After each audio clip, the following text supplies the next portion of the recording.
Okay, so here's a 2002 Chrysler Sebring. It's got a 2.7 in it, 24 valve version, and shame is they just got finished detailing this car, cleaning it up, and they sold it. And the second time the guy got in to drive it, it locked up on him. The engine was locked up tight, couldn't move it with a breaker bar, nothing. So this is just beautiful. You look up in here, you can see all the sludge. Yeah. The engine oil and filter had just been changed, and when I dropped the oil filter out, the oil filter was only half full. So that just goes to show you how little oil this thing was getting. And as you can see, we got a lot of metal in there.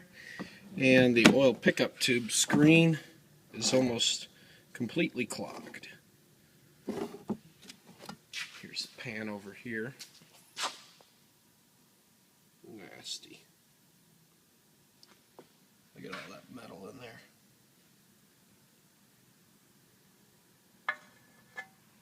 So, as I look closer at this engine, I noticed that one of the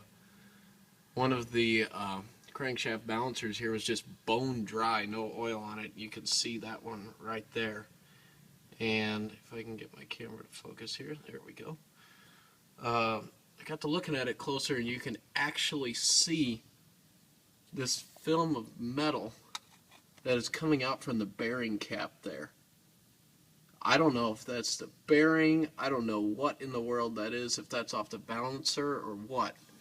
Because if you look at this, on the left is one balancer right here. Let me set this light here. Here's one balancer right here. So you can see it's about as thick as my fingernail. Here's the other one. It's about half the diameter. And that's the one that's got all the metal around it. So what I'm thinking is we had a severe lack of lubrication here. Or something happened.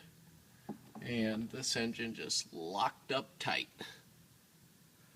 So, there it is.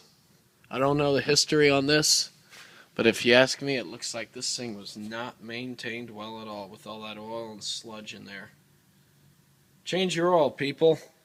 And you know, these oil life monitors that they're putting on these cars telling you can go 7,500, 10,000. I've seen it, some even go as 15,000 miles between oil changes. Don't listen to that stuff, because you're just going to wind up with something like this.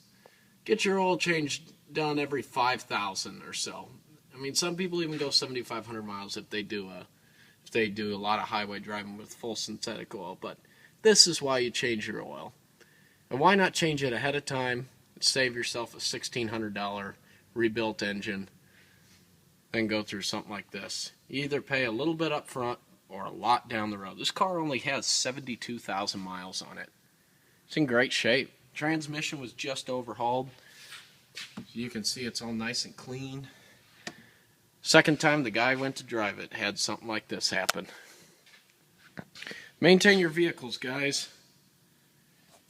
You may say you may not be able to afford the oil change at the moment, but when your engine goes out like this, you darn well won't be able to afford it.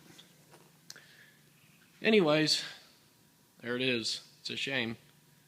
But we got an engine sitting right over there by that minivan. Take a look at it. It was just rebuilt.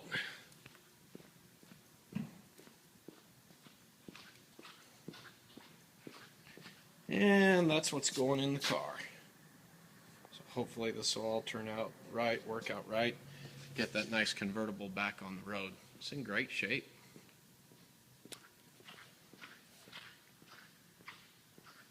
Anyways, there it is.